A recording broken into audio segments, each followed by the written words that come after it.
സംയുക്ത ട്രേഡ് യൂണിയന്റെ നേതൃത്വത്തിൽ അടൂരിൽ പ്രകടനവും യോഗവും നടത്തി. പൊതുപണിമുടക്കിന്റെ ഭാഗമായാണ് പ്രകടനവും യോഗവും നടത്തിയത്.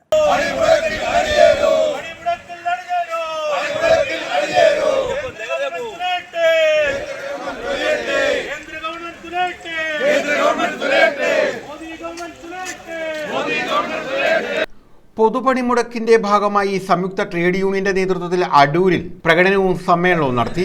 KSRTCക്ക് സമീപമാണ് സമ്മേളനം സംഘടിപ്പിച്ചത്. മുൻ MLA ഉണ്ണികൃഷ്ണപിള്ള സമ്മേളനം ഉദ്ഘാടനം ചെയ്തു. ഓരോ പണിമുടക്കും ജനങ്ങൾക്കാകെ ബാധകമായിരിക്കുന്ന പ്രശ്നങ്ങളെ ആക്കിയാണ് നടക്കുന്നത് എന്ന ബോധത്തിന്റെ അടിസ്ഥാനത്തിൽ ഈ അവകാശങ്ങൾ സംരക്ഷിക്കേണ്ടത് അധ്വാനിക്കുന്ന തൊഴിലാളി വർഗത്തിന്റെ ആവശ്യമാണ് എന്ന ബോധത്തിന്റെ അടിസ്ഥാനത്തിൽ ഓരോ പണിമുടക്കും അതിലെ അംഗസംഖ്യ വർദ്ധിച്ചുകൊണ്ടിരിക്കും. അപ്പോൾ റെക്കോർഡ് ഭേദിക്കുന്ന അംഗസംഖ്യ ഉണ്ടാവും ഈ പണിമുടക്ക് അവസാനിക്കുമ്പോൾ. അരുൺ KS മണ്ണടി അധ്യക്ഷത വഹിച്ചു.